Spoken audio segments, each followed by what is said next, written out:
Welcome. This is officially our Global Healthcare Educational Series. We've developed this in the spirit, being a clinician and, kind of wanting to have this enduring educational for our department, but also for Cedars Sinai and for the world.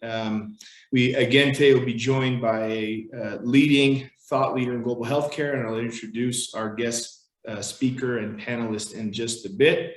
A reminder that you can get CME credit by following the instructions either in your email or on the panel as you see currently.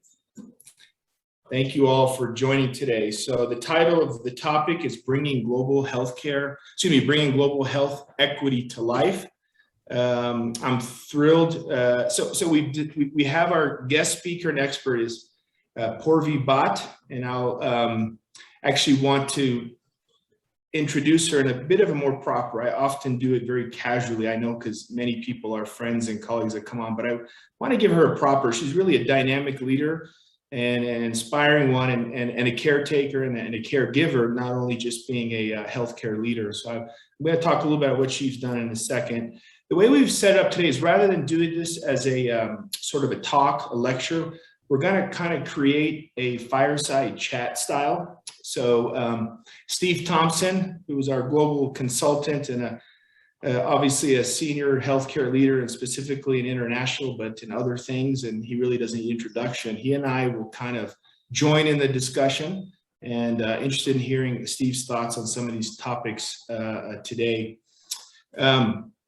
So Paurvi is, as I mentioned, a global healthcare thought leader. She's currently on leave, but she's at Medtronic and has been at Medtronic, where she's vice president of Medtronic's Philanthropy and also president of the Medtronic Foundation, leading philanthropic and social impact strategies for Medtronic, who obviously is a global leading company who really does many things to improve lives around the world, whether it's devices or whether it's solutions and probably everything in between. And her unique career really spans corporate, nonprofit, and government sectors. In her past roles, she's done outcome-based initiatives for the Levi Strauss and Co, Abbott, USAID, and others. Her technical training is in health systems and economics, with a specific focus on HIV, AIDS, women's health, and impact measurement. So from that, you can understand that truly she's has operated within the global health space, but she's also working in the global health care. And we'll probably get into that topic a little bit today about where those two worlds intersect and how do they feed off each other.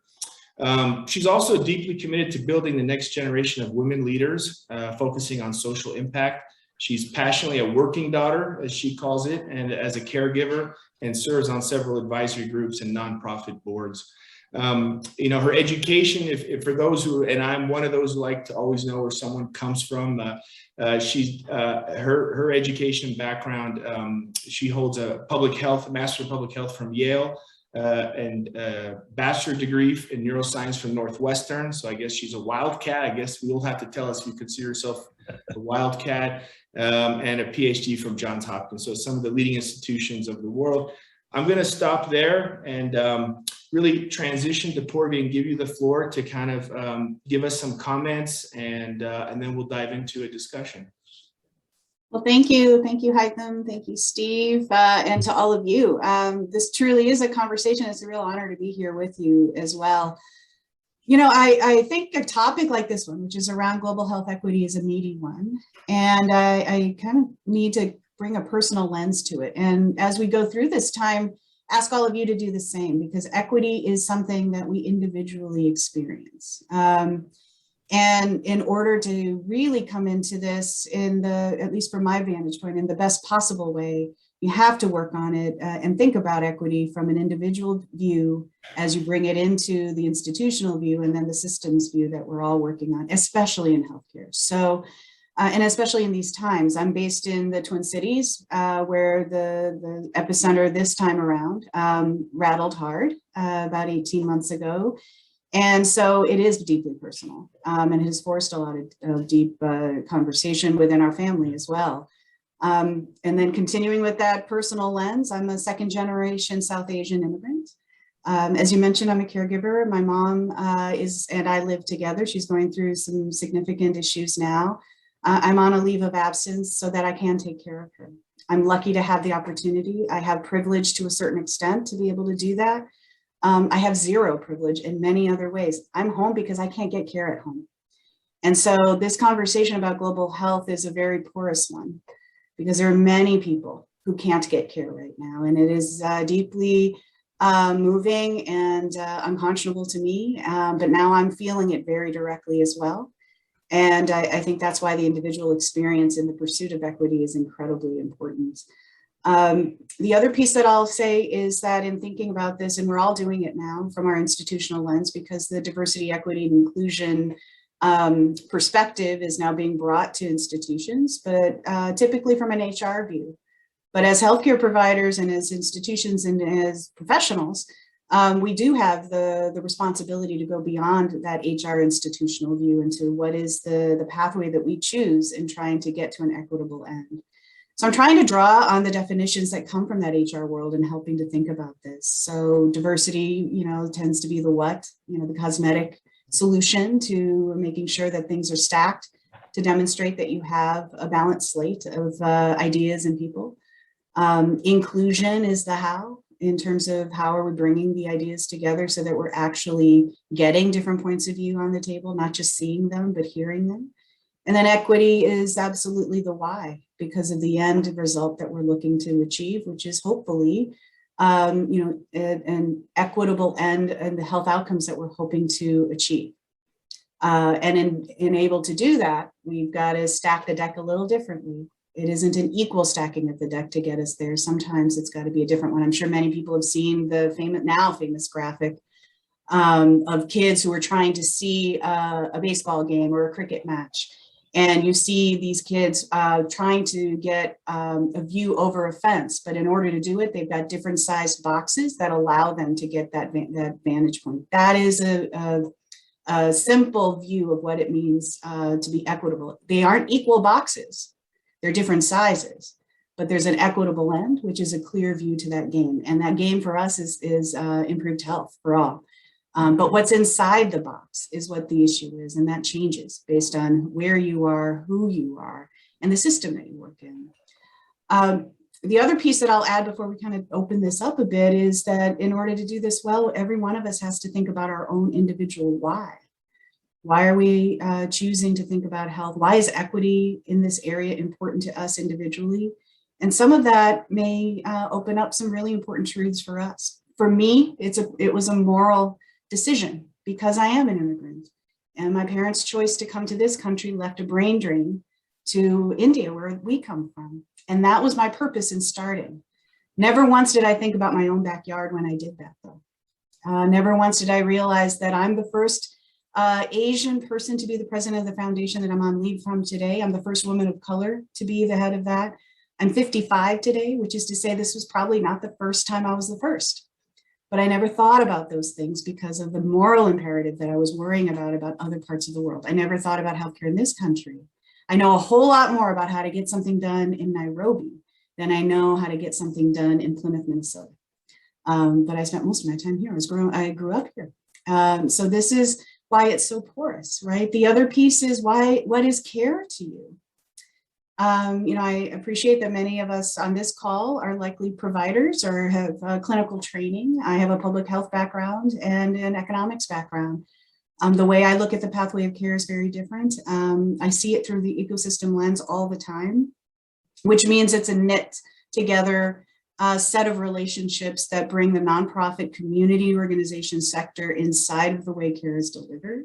But today, as a caregiver, care is very, very different to me. And I see all the things that are not happening, including that sector and being able to help what my family needs. So what does care really mean? Is it not just the clinical care part of it, but all of it? And now, because of the pandemic, we're here now. And then finally, taking the step, and I've been doing this on every call, partly because of my day job, but also because it's so important. We just went through a bio. We all have one, right? But I'm going to submit to each of you to just take a moment to think way back to the first time you felt that you were in service to something. and the first time you brought voice to something, because that is the era we're in right now. So for me, my first act of service was when I was 5 and I was trick-or-treating for UNICEF. That's how far back. But what did I learn? It had nothing to do with UNICEF. It had nothing to do with being 5 or trick-or-treating. I learned a little bit of courage, and I learned how to translate something for a cause that I had nothing to do with, or at least I thought at that time. And if you spend the time to walk through a shadow resume like that, for me, from 5 all the way to today, there's a whole other set of things that come out of that. And with that comes voice and what we need to do in terms of really addressing the issue of global health equity today. I'm going to close by 2 things. We are in the middle of something right now that is putting it right in our face. Omicron is in front of us, and all of a sudden, vaccine equity is far faster inside of our conversation this week than it was even 10 days ago, because of what's been happening, right? And because we know that it is on the doorstep, it is in the household that care happens, and we're all concerned about that, which was not the case maybe when I started my career in HIV. The last piece I'll say is today, you know, that crowd that I still run with, the HIV activists that I come from, the African HIV conferences, the regional conferences going on right now, kicked off today, and all of them have end the travel ban now as the backdrop for the Zoom calls. We're still inside of that. So the conversation around global health equity is one around activism, it's around courage. It goes well beyond clinical knowledge, and it requires an individual voice and a perspective in order for things to change. And so with that, you know, I hope that that's a backdrop for us to have this conversation, and hopefully leaves us all with something to do even afterwards, even if it's over a glass or a cup of something. Go through the resume of service. You'll be surprised by what you find in that. I know I was. So I'll turn that back to you, and then to Steve. I'm eager to learn from you guys. Thank you, Paurvi. Those are some insightful and really encouraging sort of commentary, if you will.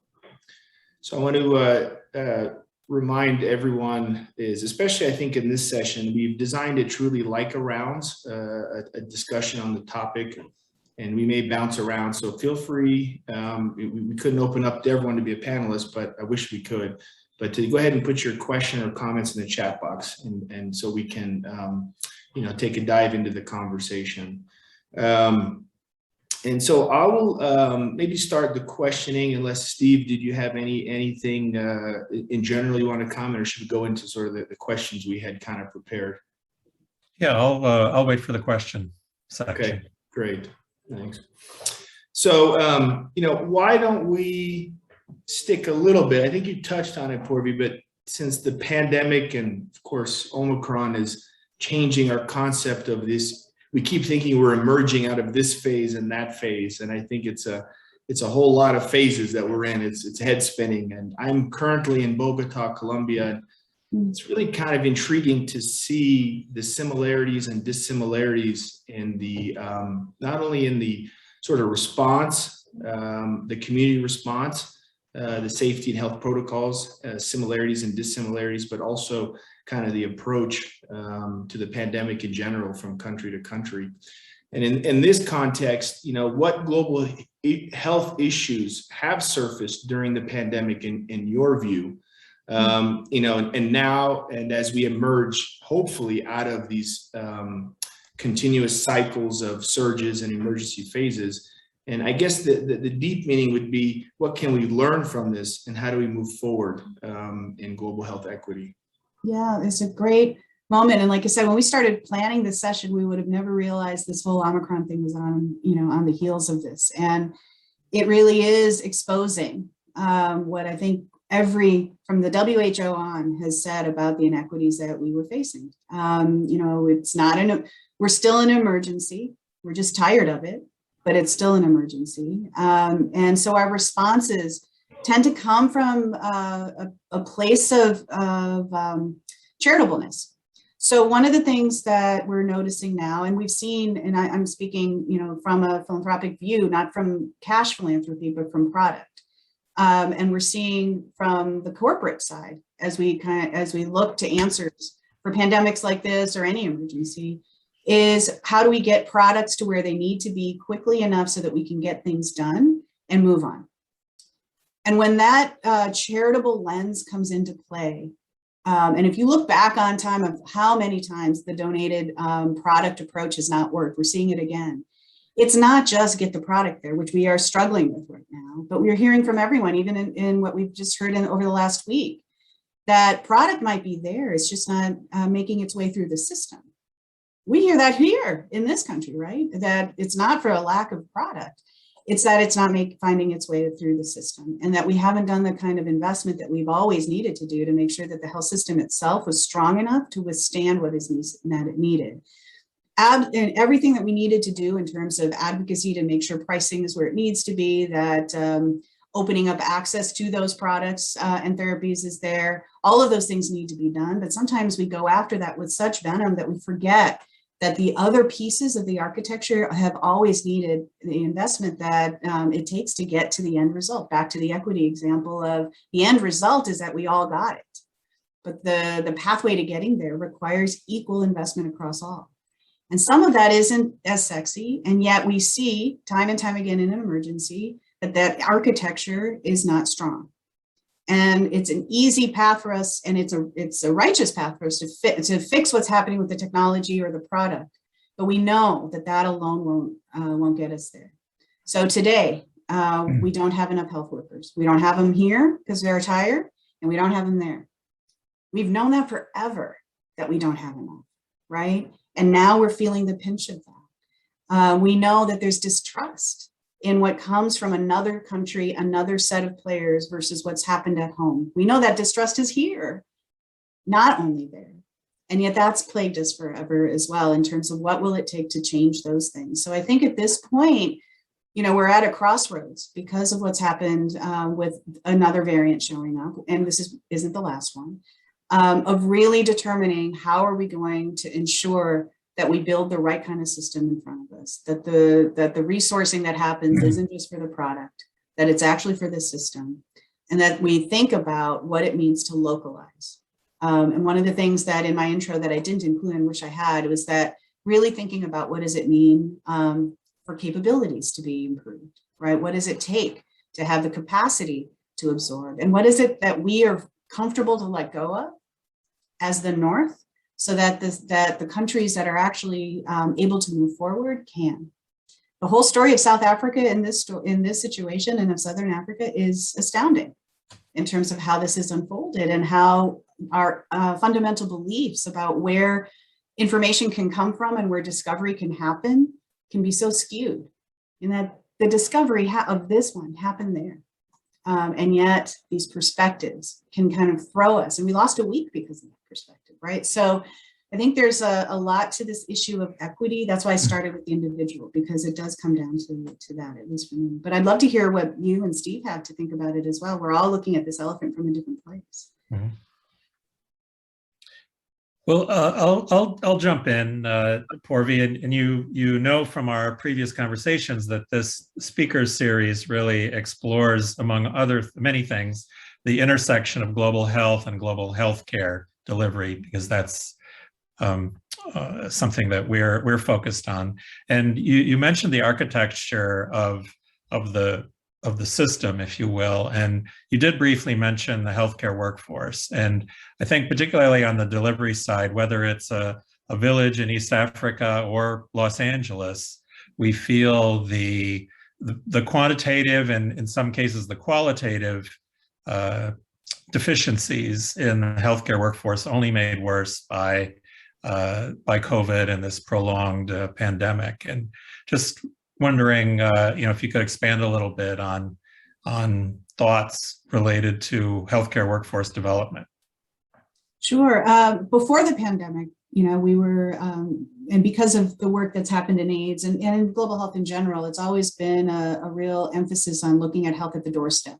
And the workforce that happens, at least my area of focus has been on the workforce that happens outside the clinical walls, and what it takes to get care closer and closer into community and at home, and how to lift that workforce so that it isn't a voluntary workforce. It's actually a codified workforce that is considered part of the healthcare system, legitimately so, with training and compensation, and where data is captured, and we're actually strengthening that arm. With COVID, of course, it accelerated, right? We all, for the first time, we all knew what a contact tracer was, right? So many people didn't realize that there's a need for that. And so what was happening before was just the beginning. I think WHO started it. I know Last Mile Health was moving forward with some work that was around a digital academy to try and certify and grow that workforce that's closest to home, and to make sure that they were credentialed, that there was a way to codify, that they have the basics that are necessary so that the outcome that we're looking for would actually be guaranteed. Pre-pandemic. Pandemic hits, and then you don't see as much of a reliance on some of that that's there. And I think back to where we started, it's the emergency mindset versus the resilience mindset, in trying to use what's there and grow it and strengthen it.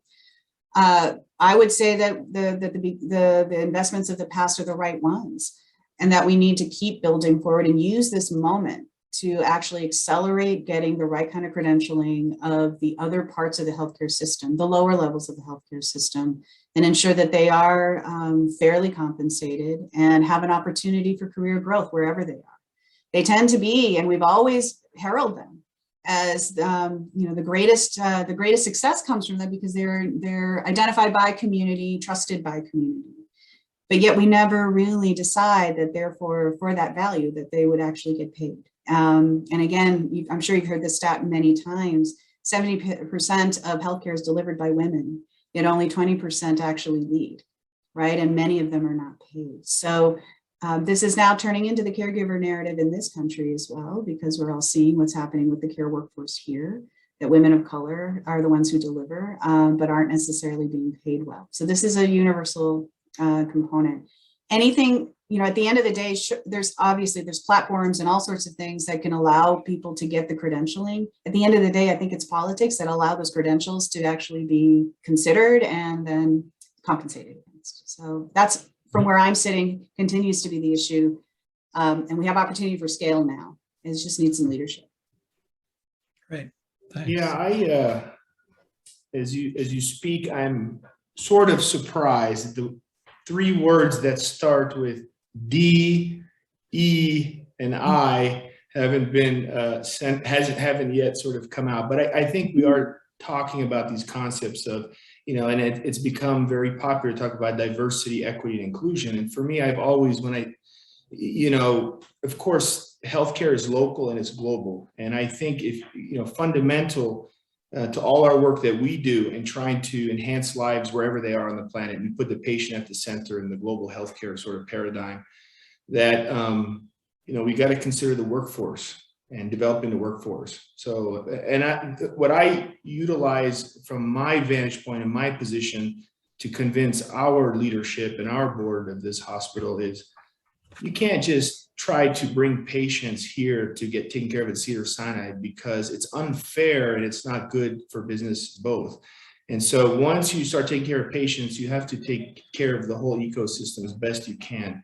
And today we're doing that through connecting through telehealth, but we also must do it by what we can do to train the providers locally, and that they have consistent care with what they will get here at home, and that we are engaged in the whole sort of hospital and sort of healthcare paradigm there. And that's one angle. And you bring many angles from the industry side, and also from NGOs and nonprofits and government organization and non-government and things like that. So, I don't know if there's a sort of you want to add to that, or if you want to move on to a different topic.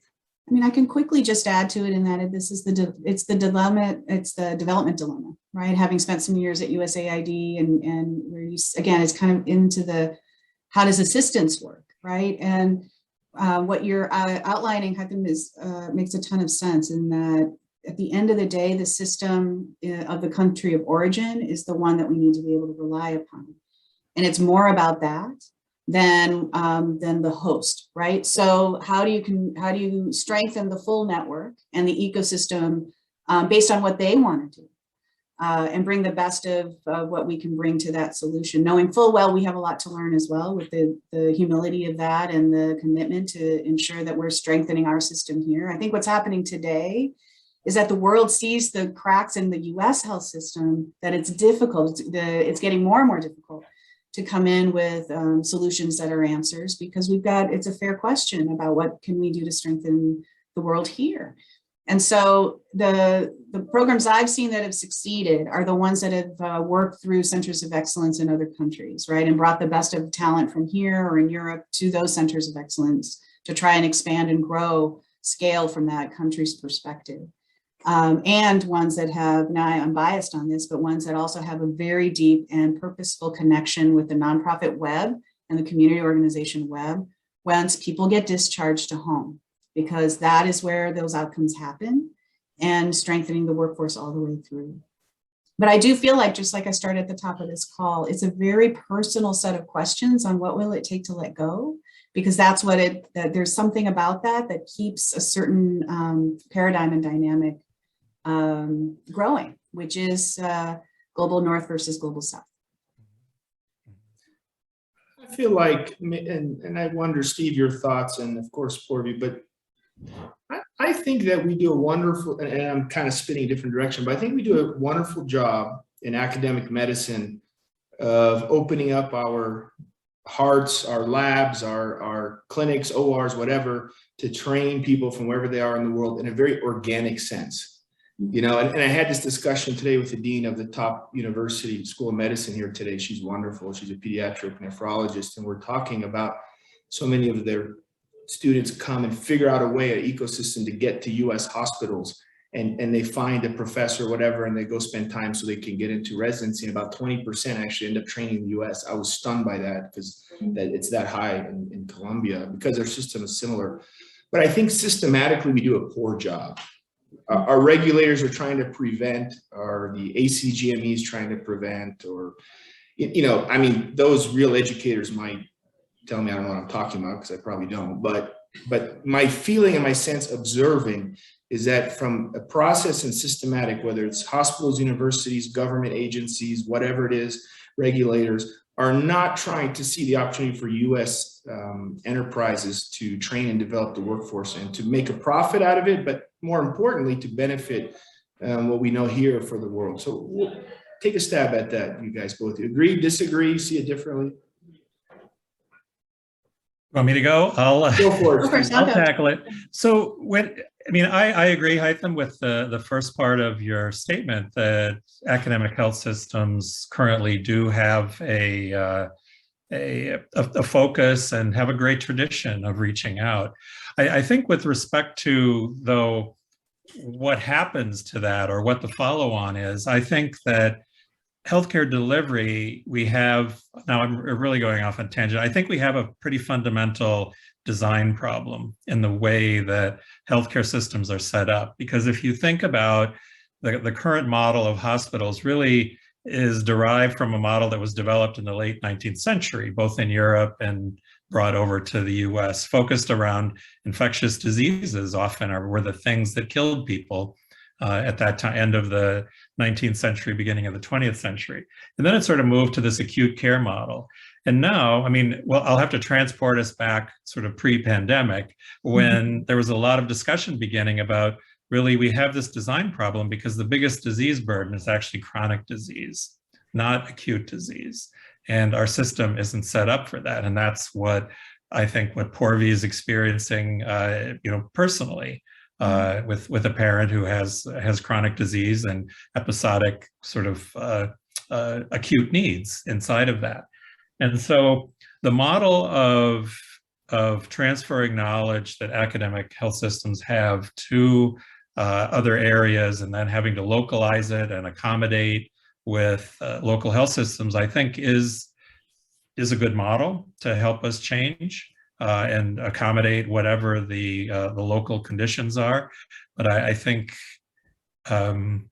we just have to keep at it, and it's always a challenge for us. I can add a bit to that in just saying that I think it's a good time to take a step back and really candidly look at what the business value proposition truly is, right? So from that country's perspective, not just from the academic system's perspective. And scale will always be the right one, right? So from that vantage point, outside of the intellectual property and the strength of intellect, and again the openness of sharing the academic institution's abilities, what can you do to translate to scale? Because the issues that those countries are facing, especially if the interest is, when we say global health, if we mean the least developed countries and the base of that pyramid, because every country has an economic pyramid. If we're really talking about the base, then you have to find a scalable solution. And how will the U.S. academic institution deliver that promise? And I think there are a lot of things that can happen, but I think that's a reframing that can be helpful in this time. And scale always brings back a business opportunity, right? But if you can answer the scale question, then it's a win-win for everybody. Every government has that same problem. And if you're not leading just with the business side, that's not to say that that isn't important. I come from many different chapters of being in business, but if you lead with that, then it's not surprising that you get a reaction. But if you lead with scale, I think different ideas come out of that too. And different partnerships come out of that as well. Well, for sure, chronic health diseases have not been cured, nor are they gone away. Our hospital is working above capacity for months on end now, and those patients are coming in with chronic diseases for the most part. And as is our international program, is back to busiest as we've ever been, and it's patients who that pent up demand for healthcare is real, and I think it's everywhere. There's a great question here I want to bring in. Actually, there's some good questions coming from the audience. So Gerardo Ramirez asked, and you may be able to see it, but I'll mention it. But are there disruptive technologies or trends that can accelerate health internationally, health equity internationally? And I recall cell phones basically leapfrogged many third world countries that had horrible landline infrastructure but could develop mobile service. Are there any parallels with healthcare that we can use to change the paradigm of how we approach solutions to global health? I mean, that's right in there, right? That's up in it. Yeah. What industry is doing? Tell us, what are some of your thoughts about technology and disruption? Yeah. Leapfrogging? Well, I think, I'm going to be a little contrary here, but I think the technology without the people won't work. So there's the answer in this one is tied to Steve's original question around the healthcare workforce. We're certainly not going to get to scale training one health worker at a time, but we're also not going to get to scale handing out one cell phone at a time either, right? So there's something about getting at the nexus of the two together, where the next chapter of disruption is going to be the most successful. So of course, you hear a lot about tablets that are being deployed through, again, that healthcare workforce that's closest to home. The problem they're all trying to solve is twofold: data, making sure that there's data accuracy, so that if you've got information that's closest to the source, you'll have stronger data. But I think the ones that are actually more interesting are the ones that are trying to get at the behavioral economics of what's happening at home and what's happening with the patient. So if you're facing, even in an infectious disease situation, every bit of what's going on right now is behavior change, right? What is it going to take for people to wear a mask? What is it going to take to help someone get fully vaccinated? And if you moved it into the chronic care zone, it's the same thing. I don't take all my meds every day. I'll openly say that. I'm not walking all the time. I have a phone right here that'll tell me how many steps I've taken, but I don't look at it, right? All of that comes down to the behavior change that's necessary. So the interesting technologies are the ones that help incentivize getting that change to happen. The leapfrogging that happens with med tech is we take the person's thought process out of the way, so that we can get to the end, right? So that we're not expecting behavior change because we put a technology in to correct for the uncertainty of whether they'll change or not.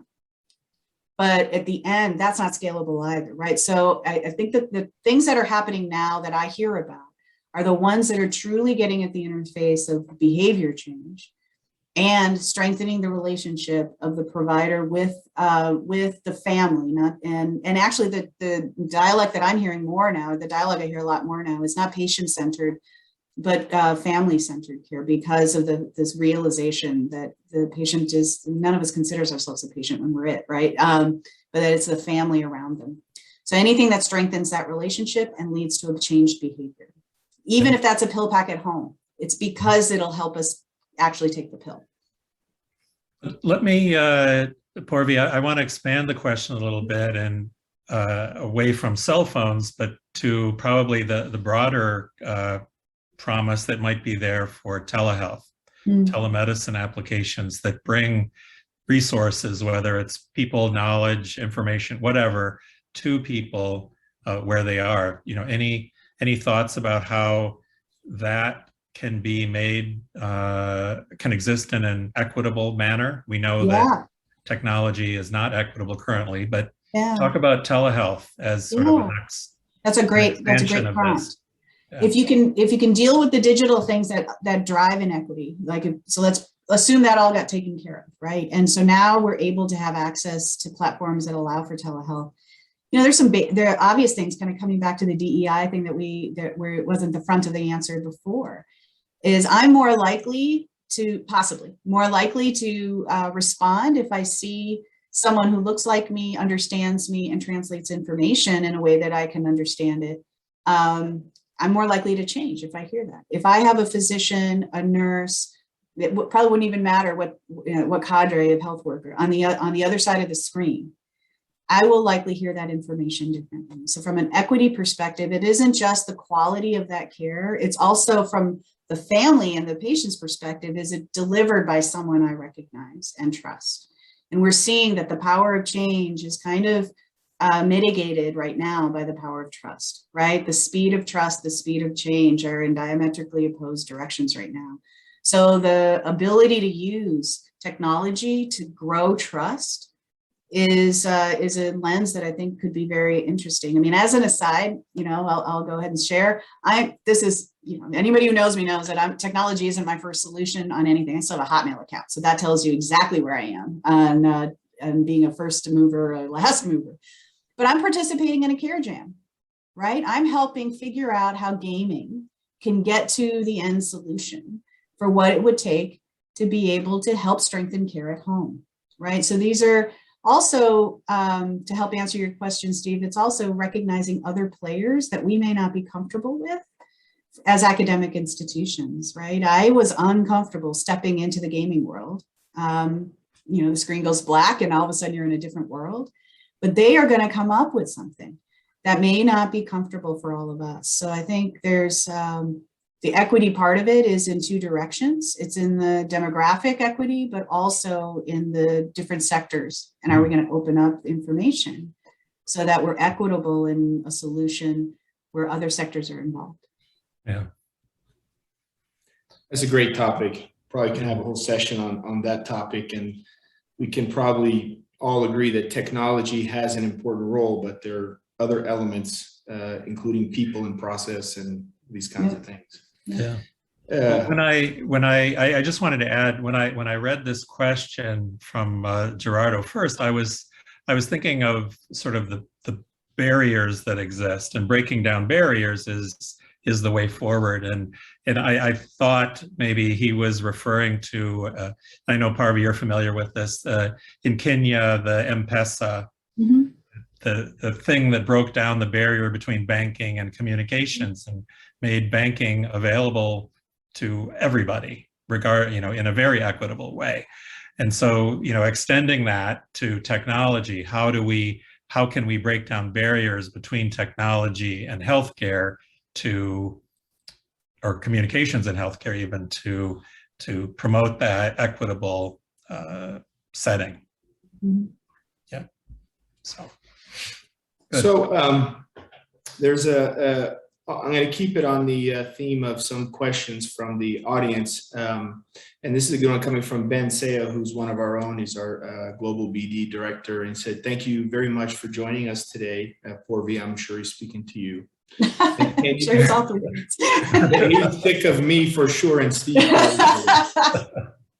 Can you speak more to some of the work your organization is doing specific to advancing women and children's health? Oh, sure. And what is your views on the inequities that exist and what work is being done to close this gap? And it's interesting because we've had, I think we have some very interesting leaders and approach it from women's health and children's health from a, from the leading edge of global healthcare, maybe less so than the global health space. And we've been approached with interest to help in different parts of the world. So it's timely. What are your thoughts on this? Yeah. Well, listen, it's very timely, this question, because the Vice President is hosting the very first Maternal Health Summit today. So this issue around maternal health and child health is huge everywhere. And just as a backdrop, I'm sure you all know this very well, but just in case, all of global health is, as Steve said, built on infectious diseases, but also moms and kids. And so a lot of the architecture that's in place today has been because of child survival initiatives and, frankly, limiting family size, right? Something that was a big part of the earlier days of global health when it was called population health, right? It was a different era.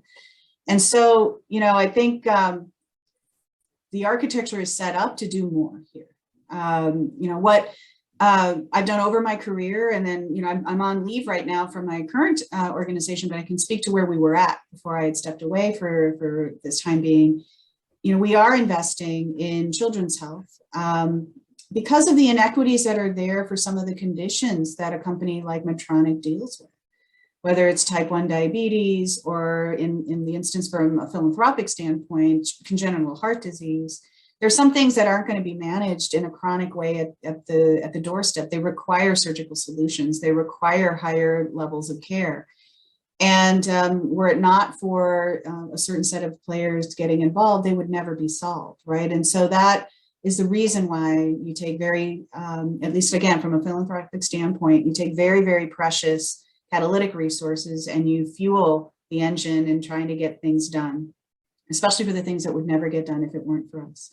And so we do take a look at what's happening on those conditions, but where the real equity question comes forward is that even in those situations, are we taking a look at the data to make sure that those that typically fall through the cracks are actually getting care? So in a situation like congenital heart disease, which contributes, a significant share to child survival around the world, you would assume that just addressing it is enough, right? But the thing is, if the service isn't available, it's not available for the top of the pyramid just as much as the base of the pyramid.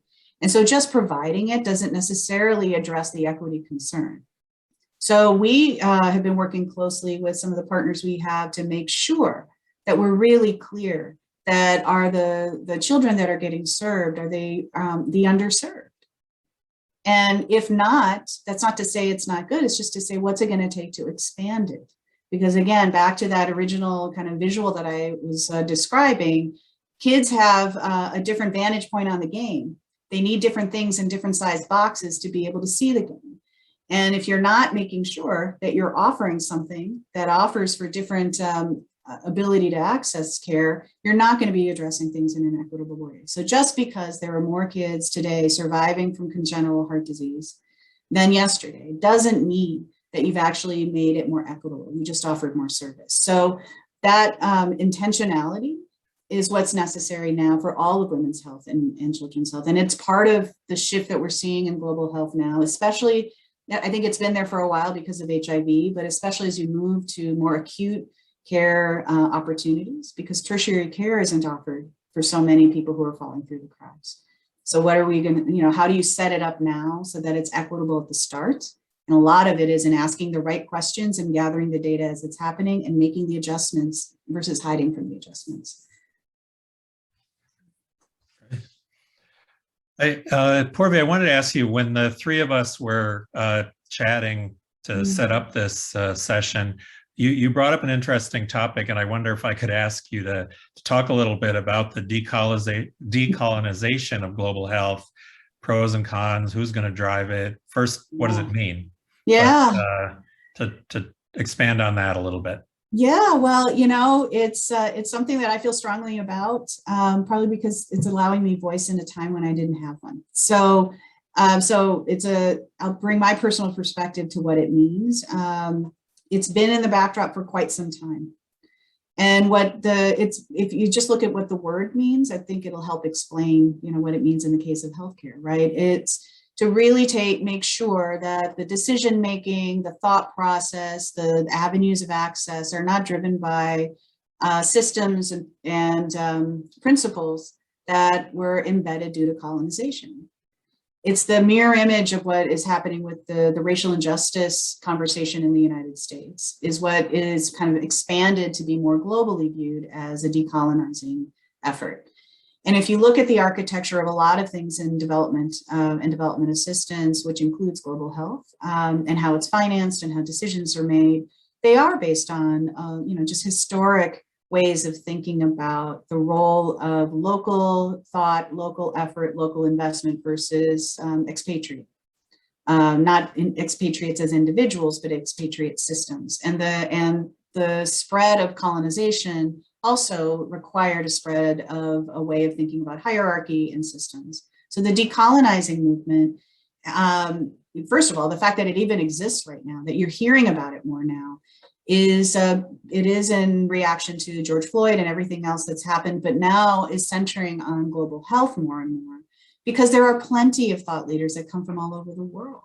I'm a descendant of a thought leader that came from another part of the world, right? That it's almost a hardwired over-dependence. That's what the decolonizing movement will say, is that we've got a hardwired over-dependence on Europe and North America. And that actually, if we were to change the system to be more equitable and to strip it of those colonized thoughts and approaches, we would actually go further faster in the global health movement. And so now what that means in actionable terms is you're seeing many more conversations that are not led even by people like me. I'm born, raised American, but people that are actually from the countries of interest who are able to describe and discuss the progress that they've already made. And hopefully we'll be able to galvanize more resources, financial resources that also come from those contexts. I'll end on this, in that, like everything, politics is driven by money. And even in this moment, right when Omicron hit, we went straight to the US in terms of where's there more money. There's nothing wrong with more money, but with that comes rules and power. And that can kind of fly in the face of the decolonizing that folks are talking about now. It does become very personal and comes back to my first question, what's your why in this area? Because if it's a charitable one, and if it's around trying to save the world, the decolonized movement says the world doesn't need saving, save yourself. But we will figure this out from where we're at. So if you follow Twitter, you'll see it all over the place. Yeah. That's where I'm learning. But it's a very real thing. It even comes down to how are expatriates paid and how are local staff paid, right? That's when I finally had voice in this, in my 20s, when I realized, I wanted to work in India for a large, for care. And quickly realized that would be a difficult endeavor because of how I look and how I would be paid versus a local staff. Right. So all of that is embedded in the decolonizing effort. So I wanted to ask you, you mentioned the politicization of it, sort of, and I'll talk about things that can be politicized at the front end or at the back end on the delivery side. Mm-hmm. So with that, what about the role that NGOs would have at the front end to not be political? Organizations mm-hmm. like Robert Wood Johnson, Gates, mm-hmm. Wellcome Trust, things like that. How do you see that as different from government activity? Yeah, well, it's a great question, because right now, I'm sure everyone has seen that, especially Gates, because they've had such prominence in the global health space, that they're bigger than most governments now. And so the issue isn't necessarily the entity, but the size and the influence. The whole dynamic with Gates in particular, and I imagine Robert Wood Johnson in this country now, similarly, is that they're huge. And so they often have the ability to move without as many constraints and can move into countries and contexts without having to be concerned about the diplomacy of things in the way that the US government might have to, or the UK or the Canadians would have to. And I think it's opened our eyes, I'd say, in the last 3 years as to how fast that's been moving, probably because of the politics of what's been happening in the United States and how development assistance has been flowing in the past administration. And so you've seen this over-reliance, I would say, on private sector to fill a gap, and then a shock and concern that there's some liberties that will happen when that occurs. And there's some that are calling for similar rules that you would place on a USAID and what they might do, that those rules should also be placed on a private foundation and what it would do, because of the level of influence that it has and the lack of requirement that it involve a local government necessarily. It might be a principle of a private player, but it isn't a requirement. And so there's a lot of that dynamic that's there. And frankly, there's a colonization aspect to that based on, is it the largest private foundation of an African national that's making these decisions, or is it the largest private foundation of an American businessman that's making these decisions? In those conversations, that's what will come forward. The counter argument is, well, there are many rich African nationals too. Where are they in this, right? So then it sparks that discussion, and it's a fair one. Thanks. Well, we can, healthcare is as much local as it's global. And I think you're kind of speaking to some of these, and similar to, politics, right? And so that's why we created, I feel a lot of what we do on the global stage, at least in the healthcare side, is really diplomacy, and try to find ways to be better without necessarily trying to colonize or try to change the local environment. It's a very important principle in my view. Now, if you start getting into owning assets or use of your name and what it means in different countries, then that can get a little bit more challenging in managing your risks, et cetera. But I think fundamental to what we try to do is just try to be the sum be greater than the parts. Mm-hmm. With that in concept in mind, in the last few minutes, I don't see any other questions coming, but if anyone does have any comments or questions, please throw them out there in the last few minutes. But maybe we spend to a positive kind of like, what does success kind of look like in this space? Or are there stories of success that we need to kind of hone in on and try to work in that direction? So it's a bit broad, but we do want to acknowledge the fact that there's so much great work that has been done, whether in global health or global healthcare. So what are your thoughts on that, Paurvi? Well, gosh, I think the era that we're in right now is a huge success. There was a time where global health was called, again, population health, international health, and it was a one sector kind of song, right? You'd be nonprofits and government, and that'd be about it. You didn't see as much kind of rich discussion and thought. I think even the pandemic response is a success story. I was in the other pandemic in HIV. It was incredibly difficult to get companies involved, health systems involved, for a variety of reasons, right? And then this one hit, and what was wonderful about that is that it was the expectation we'd all be involved. And I'd like to believe it's not because we all sensed our own risk, but it's because that's the norm now. And so the fact that we view health as global and local is a success. The fact that we see almost every company in some fashion, because of the pandemic, contemplate what's their contribution to health. It may not be healthcare, but to health. Right. So if you have Under Armour producing masks, they thought through what was their contribution to health in this time. And that's a huge success. Right. I have a lot of hope and faith in what will happen in the future because we're openly having these conversations now, and people are responding as the expectation. So I think those are big things to consider. And also noting that, look, the disruption that is small has every opportunity to be big. Right, this landscape has shifted in such a dramatic way that we've got really interesting creative thinkers who are going to come up with whatever it is that we all need. And that was not the view, at least I don't recall it being the view when I was entering a few decades ago. But today we're all seeing an opportunity and the problem in front of us, which is very, very hopeful. What I hope will happen next time is we're going to have a very different screen. We're going to have more than the three of us talking. It'll be 10 of us talking, and the majority of us will not be coming from here, right? It will be people who are coming forward because of where they're learning about and contributing to these issues. And the biggest proof point of that is the new head of PEPFAR is an African national who had Africa CDC. Yeah. That is equity now, right? Mm-hmm. That's where the voice of change now has flipped. And that's a big step. That's not just a headline. And I think that will grow. And so I think there's a lot of good that's happening right now because of that. Right. Any thoughts, Steve? Final thoughts on that? No, I think that actually the notion, or sort of tying it back to these, international healthcare collaborative activities, global healthcare, I think the awareness that what works in Los Angeles is certainly not going to work anywhere else. Mm-hmm. Therefore, we have to take the architecture as Paurvi's laid out during this past hour and use it to the advantage to address local questions, whether they're resource limitations around facilities, technology, people, healthcare capabilities and capacities, that there is the need in this effort to really focus on what those local needs are and figure out ways to take the various ingredients and make it work. So I think that's how I think about it.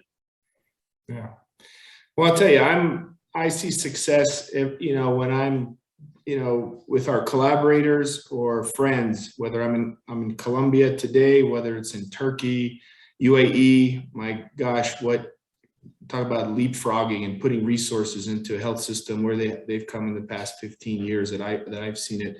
Today, I walked through on rounds in really one of, if not the top sort of, here in Bogota, these hospitals are nonprofits, some of ours foundation-based, but kind of run as sort of a private nonprofit, if you will. And, going through a pediatric ICU that's full with technology and smart people and doctors and nurses and patients that are, with the Swan-Ganz catheters, that, by the way, that technology was developed at Cedars Sinai in the 70s. On ECMO and this, and and you look at that and that's a long-term success of knowledge and knowledge sharing. And US, I'm looking at it from a US centric perspective, and the pride of our US academic medical centers has sort of been the backbone of that. And sure, I'm not gonna discount European or any other, but today's a different world, and we can't continue to fund research for the world, and countries like China and as things are happening, and India and Brazil, and big countries have to bring new innovation and technologies, but also process for humanity. And so to me, the success of tomorrow is sort of extending that sort of, US funds 50 to 60% of global research. Maybe someday we're at 30, 40%, and everyone's contributing. So. But thank you. What a stimulating discussion. It's fun. Thank you, Steve, for joining and adding so much of your usual knowledge. The panelists, I hope this was something informative. Paurvi, our grand rounds kind of, we have some bread and butter things like, other international programs talking about patient services, and how they do it. We like to talk about, technology and digital transformation, and we've certainly had that. We talk about global health, and this was fascinating because I'm always interested in the intersection between global health and what we're doing on the hospital and healthcare side. So, and then not to mention the concepts from leading industry, and how important that is. So thank you for joining us, and thank you all for staying through. I think most stayed through the hour and listened in. So. Great. Thank you. Thank you. I learned a lot together. Yeah, it was a lot of fun. Yeah. Thanks. Take care, everyone. Thanks, Enjoy the rest of your day. Stay safe. Stay safe. Thanks. Bye-bye.